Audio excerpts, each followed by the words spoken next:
राजस्व पदाधिकारी मिल करके जघन्य अपराध किया जी। ये तो ऐसा मालूम पड़ता है कि चरागाह बना दिया अंचल को। कुल मिला के पैसे की कहते थे कि मिलकर रिटायर कर लीजिए, हमको कुछ का मिलेगा भाई, हमारा कुछ ऑफर हम लोग को घुमा फिरा के कुछ भेजते थे तो कुछ कहिए कुछ हम खर्च देने के लिए आपको अधिकार नहीं है, आपको उसको अलाउ कर दिया, ये नियम के विरुद्ध है, कानून के विरुद्ध है, आप पर फौजदारी मुकदमा भी चलना चाहिए उसकी भी।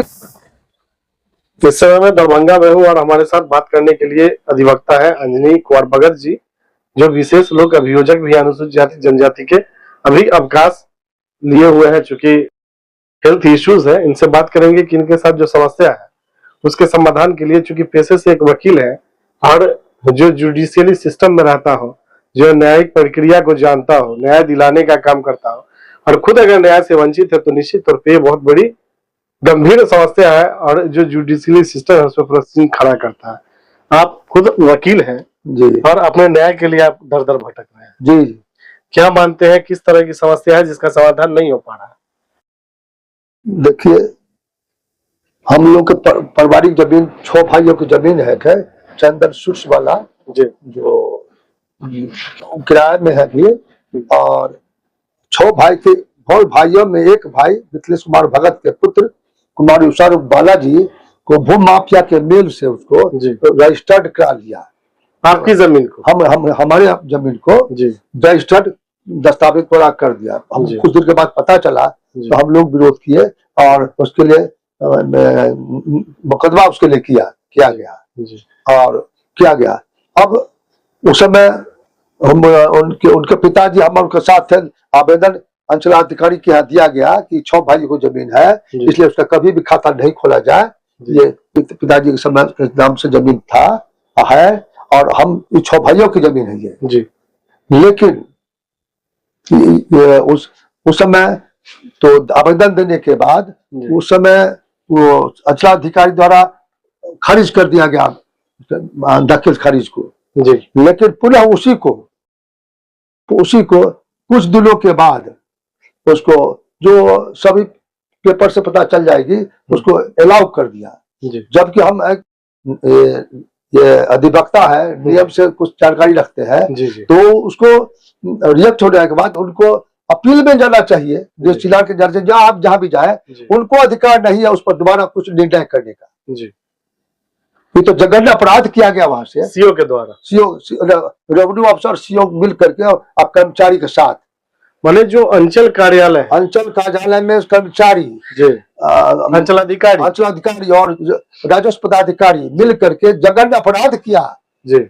ये तो ऐसा मालूम पड़ता है कि चरागाह बना दिया अंचल को। कुल मिला के पैसे की उगाही के लिए इस तरह का काम किया। कुछ ऑफर हम लोग को घुमा फिरा के कुछ भेजते थे तो कुछ कहिए कुछ हम खर्च देने के लिए घुमा फिरा के लोग आते थे, बहुत तरह के लोग उनके दलाल लोग थे जो हम कुछ नहीं पहचानते थे, लेके आके कहते थे कि मिलकर रिटायर कर लीजिए, हमको कुछ का मिलेगा भाई, हमारा जेन्युइन जमीन है, हम अधिवक्ता है, आप सब समझते हैं और उसको एक पर खारिज कर दिया, आपको अधिकार नहीं है, आपको उसको अलाउ कर दिया, ये नियम के विरुद्ध है, कानून के विरुद्ध है, आप पर फौजदारी मुकदमा भी चलना चाहिए, उसकी भी तैयारी हम कर रहे हैं और डीएम साहब को आवेदन देने वाले हैं कि उस पर फौजदारी चलाया जाए और कार्रवाई की जाए। अभी कल आप कमिश्नर से मिले थे, कल हम आवेदन आपने दिया है, कल कमिश्नर को आवेदन दिया है, डीएम साहब के भी आवेदन दिया है, सब जगह डीसीआर साहब को भी आवेदन दिया है, सबको जगह दे रहे हैं जी।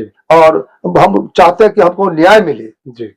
जो अवैध उगाही के लिए लगे हुए अंचलाधिकारी जानबूझ करके ये अंचलाधिकारी और अंचल कार्यालय के सभी पदाधिकारी कर्मचारी मिल करके हमको चाहते हैं कि उनको परेशान करें, अवैध उगाही उनसे करें, उसमें लगे हुए हैं। ये तो मैंने क्या कहा जाए इसको, वो पूरा प्रशासन इसको देखे करके और सीधा ये है कि एक आपका जो जमीन है वाजिब जमीन है, कहीं ना कहीं उसको हासिल करने के लिए पुनः आपको परेशानियों का सामना करना पड़ता है। इसके लिए सबसे बड़ी जिम्मेदार अंचलाधिकारी, रेवेन्यू अफसर और कर्मचारी। भू माफिया से ज्यादा इन लोगों का योगदान है, ये मानते हैं। भू माफिया का योगदान है, भू माफिया उनके संपर्क में है और उसी के द्वारा सब खेल हो रहा है। कहीं ना कहीं भू माफिया को ये लोग पनाह देते हैं, इन लोगों का हाथ है उसके सर जी। आपके जो अभी दरभंगा से विधायक है संजय सराफ जी, वो भी राजस्व मंत्री हैं। जी जी। क्या उम्मीद करते हैं उनसे, आप क्या कहना चाहेंगे हम लोगों के माध्यम से?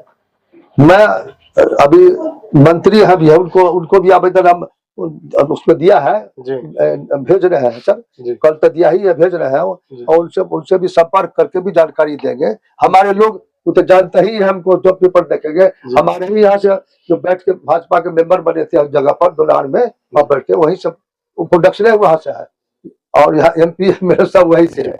हम भी JP मूवमेंट में थे, हम कोशिश किया बहुत आगे बढ़ने का, लेकिन स्वास्थ्य के कारण हमने छोड़ दिया इस काम जी कि हमसे नहीं होगा। और इस ये युग में जिस तरह से गड़बड़ी होती है वो आप उसके लिए स्वाभिमान इजाजत नहीं देते, नहीं, वो आप नहीं कर सकते, और इसीलिए आप इतना परेशान है। अभी सीधे तौर पे आपकी जो आपके जिला प्रशासन है, आपकी जिलाधिकारी है, आपके कमिश्नर है, उनसे आपकी क्या डिमांड है? उनसे डिमांड है कि जो दाखिल खारिज कर दिया, एडमिट कर दिया, उसको निरस्त किया जाए और ऊपर फौजदारी मुकदमे कार्रवाई की जाए कि कर्मचारी RO के द्वारा दाखिल कर्मचारी, अंचलाधिकारी और रेवेन्यू अफसर के द्वारा जो उस पर कार्रवाई की जाए, यह जो सरेआम स्तर पर करने में लगे हुए हैं। तो आप ये चाहते हैं दाखिल खारिज को निरस्त करते हुए और उस पर कार्रवाई होनी चाहिए, और उन लोग को भूमि माफिया के माध्यम से संपर्क कहते हैं कि चलो कुछ मिला जुला कम कर लीजिए, कब हो जाएगा। हमको 1 पैसा नहीं देने वाले हैं, ईमानदारी से जो भी करना हो करेंगे जी, और जो भी कार्रवाई प्रशासन में जाएंगे, आगे भी जाएंगे, जहाँ न्यायालय में भी जाएंगे जी, उस पर करते रहेंगे, लेकिन गलत काम में सहयोग हम नहीं करेंगे। इसलिए हमारी निवेदन है कि उन लोग पर कार्रवाई की जाए, दंडित किया जाए। ये थे अंजनी कुमार भगत, जो विशेष लोक अभियोजक है दरभंगा व्यवहार न्यायालय में। और चूंकि इशू है हेल्थ का, इसलिए अभी छुट्टी पे है।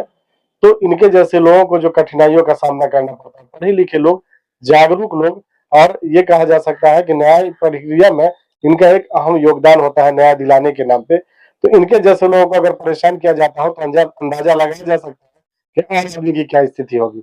यहाँ के जो सदन के जो CO है, चाहे RO कर्मचारी है, मनोबल इतने आसमान पर है उनका कि इनको ये ऑफर डायरेक्ट और इनडायरेक्ट रूप से दिया जाता है कि अगर कुछ पैसा देते हैं तो शायद आपके काम का समाधान हो सकता है। लेकिन यहाँ एक विचारणीय प्रश्न ये भी है कि जो जिलाधिकारी हैं या फिर जो कमिश्नर हैं या फिर अभी बिहार सरकार के जो मंत्री हैं राजस्व एवं भूमि सुधार, जो बहादुरपुर अंचल में आता है, कहीं ना कहीं इनकी जो मोनोपोली है इस कदर हावी है। और अभी जो भू माफिया अगर कहीं ना कहीं है तो थाना और अंचल के मेल से, इन लोगों के प्रोत्साहन की वजह से, इन लोगों का सर पे हाथ होने की वजह से भू माफिया का मनोबल हावी है। किसी का जमीन लिखवा के अगर उसको दाखिल खारिज कर देते हैं तो निश्चित तौर पे कहीं ना कहीं ये भी दंड के भागी होंगे, और जो बड़ी पदाधिकारी है उसको इस पर संज्ञान लेना चाहिए, इस पर ध्यान देना चाहिए कि अगर इनको गलती हुई है तो निश्चित तौर पे कहीं ना कहीं उनको दंड मिलना चाहिए। और जो बुजुर्ग लोग हैं, 70 के आसपास उम्र है, इस उम्र में परेशान जो किया जा रहा है, तो इनको न्याय देना भी उनके लिए एक प्राथमिकता होनी चाहिए।